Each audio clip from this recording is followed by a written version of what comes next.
L'invité du matin. Adil Abdelali. Mon invité ce matin est Alexandra Montant, directrice générale adjointe de la plateforme d'emploi recrute.com. Bonjour.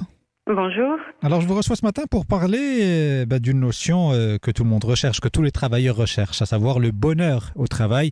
Et c'est l'objet de votre dernière enquête. Et le moins que l'on puisse dire, Alexandra Montant, c'est que les résultats sont plutôt inquiétants, car seuls 18% des actifs marocains sondés affirment être heureux au travail. Alors, première question que j'ai envie de vous poser, est-ce que le bonheur au travail est devenu un mythe ?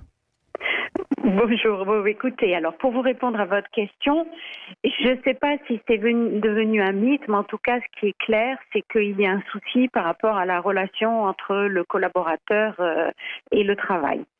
Parce qu'en effet, c'est la première fois qu'on voit un score de 18% et j'ai été moi aussi très étonnée parce que la dernière fois qu'on avait fait une enquête de ce type avec une question similaire en 2018, on était presque à 50% de collaborateurs heureux au travail. Et je pense que tout simplement, on paye le passage du Covid là et des conditions de travail aussi qui ont évolué. Maintenant, il y a quand même une bonne nouvelle, c'est qu'on voit que les femmes sont moins impactées que les hommes puisqu'elles sont quand même plus heureuses au travail que les hommes. 88% des hommes se sont déclarés malheureux contre 67% de femmes. Très bien, ça c'est un fait intéressant. Comment on peut l'expliquer ça, justement, que les femmes soient moins impactées que les hommes au travail ? Je pense que les femmes ont appris avec le temps à endurer des choses qu'elles n'appréciaient pas forcément. C'est la résilience de la femme. Ouais. Alors vous dites aussi dans cette enquête que à la quête du bonheur, les micro-carrières l'emportent toujours sur la stabilité. Expliquez-nous un petit peu ce constat. Alors, les micro-carrières, ce qu'on appelle micro-carrière n'est pas un terme négatif. La micro-carrière, aujourd'hui, c'est une réalité du marché de l'emploi. Autant nos grands-parents ont fait carrière dans la même entreprise, nos parents ont déjà bougé un peu plus, nous encore un peu plus, mais alors la génération d'aujourd'hui, c'est une génération qui va rester difficilement plus de 2 ans au même poste. Donc c'est une réalité, c'est un besoin de grandir dans le poste, un besoin de changement, une soif d'apprendre toujours plus. D'ailleurs, on le voit, le fait dans les critères de choix d'un emploi, on voit qu'obtenir un poste plus intéressant, développer ses compétences, ça fait partie du top 3 toujours des facteurs de motivation au travail. Ça, c'est les 3 facteurs clés du bonheur au travail que vous avez récupérés justement à travers cette enquête, c'est bien ça ? Oui, mais depuis toujours, ça fait partie, c'est en tête de liste, les carrières et tout. Maintenant, ce qu'on a vu par rapport à avant, c'est que l'ordre a changé. C'est un peu descendu. Avant, le fait d'obtenir un poste plus intéressant, de développer ses compétences, c'était en général le premier facteur de motivation au travail, ou le deuxième. Là, c'est passé, le salaire est passé devant en tête. Très bien. Et alors, est-ce qu'il y a une corrélation entre la culture d'entreprise et le bonheur au travail ? Clairement, puisque dans la question qu'on a posée, on s'est rendu compte que 57% des collaborateurs avaient envie de démissionner de leur poste, ce qui est quand même énorme. Et pourtant, ils sont à 41% de ces 57% à être prêts à rester au même poste si l'entreprise correspond à leurs valeurs, c'est-à-dire si elles font évoluer leur culture d'entreprise.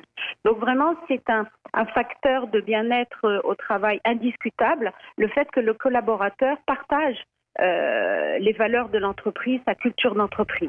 Très bien. Alors, j'aimerais revenir sur ces 3 facteurs clés du bonheur au travail. Un salaire plus élevé, des postes plus intéressants et surtout le respect de l'équilibre vie professionnelle, vie privée. Ça, vous m'avez dit que ce sont des constantes. Ça n'a pas bougé. C'est toujours les priorités pour les salariés marocains ? Oui, alors l'équilibre vie perso, vie pro était un peu plus bas. Je crois que c'est en 2018 quand on a fait la dernière enquête. Aujourd'hui, c'est le 3e facteur de motivation au travail. Je pense qu'il est remonté parce que c'est une réalité. Tout le monde est en recherche de cet équilibre-là, mais il n'est pas stratégique. Surtout qu'avec le télétravail, beaucoup de gens ont atteint cet équilibre vie perso, vie pro.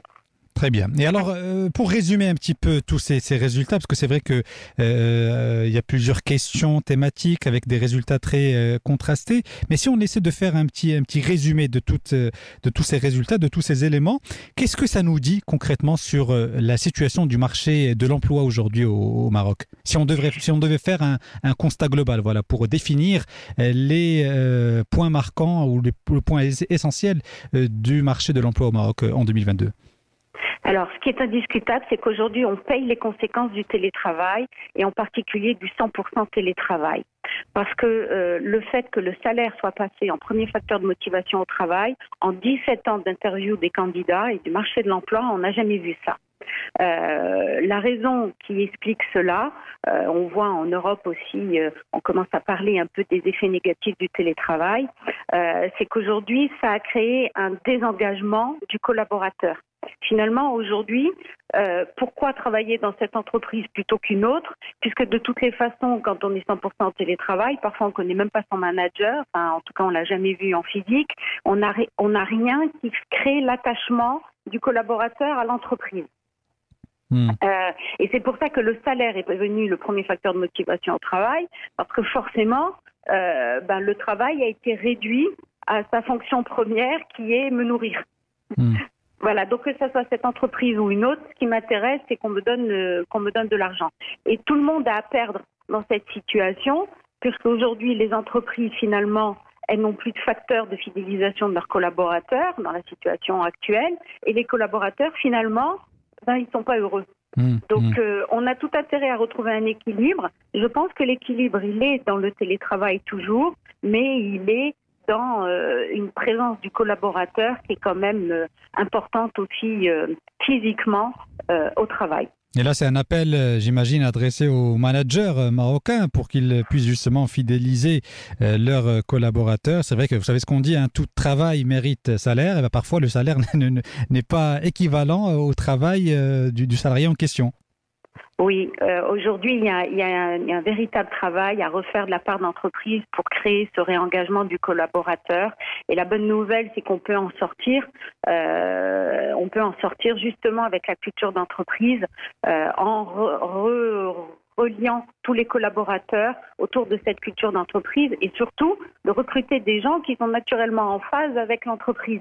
Parce qu'on le voit, ça c'est un outil qui était très intéressant, c'est que 96%, c'est-à-dire presque l'intégralité des candidats, quand ils cherchent à changer d'entreprise, ils vont rechercher systématiquement de l'information sur la culture de l'entreprise avant de postuler. C'est-à-dire il y a vraiment une recherche aujourd'hui de la part du collaborateur de bien-être au travail, de bonheur. Donc il veut être naturellement en phase, naturellement heureux dans une entreprise. Très bien. Alors pour conclure, là nous sommes fin 2022. J'imagine que pour l'année 2023, vous comptez bien sûr réaliser d'autres enquêtes. Peut-être que vous le faites déjà en ce moment. Mais ma question concerne justement l'avenir du marché de l'emploi au Maroc. Comment voyez-vous un petit peu l'évolution de ce marché compte tenu du contexte, on le sait, macroéconomique aujourd'hui qui est très tendu au niveau national. Comment voyez-vous un petit peu l'évolution de ce marché sur le court moyen terme? Écoutez, pour l'instant, on n'a noté aucune perturbation des cycles de recrutement. On est en ce moment presque à la fin de l'année. Quand on fait le bilan de l'année, on a récupéré des chiffres de 2019 sur le taux de recrutement des candidats. Maintenant, c'est vrai que nous, on est spécialisé sur les cadres et professions intermédiaires, donc c'est pas l'intégralité du marché marocain. Oui. Mais en tout cas, sur cette population-là, pas de véritable changement à noter, à part peut-être sur les informaticiens, où le recrutement est toujours plus tendu.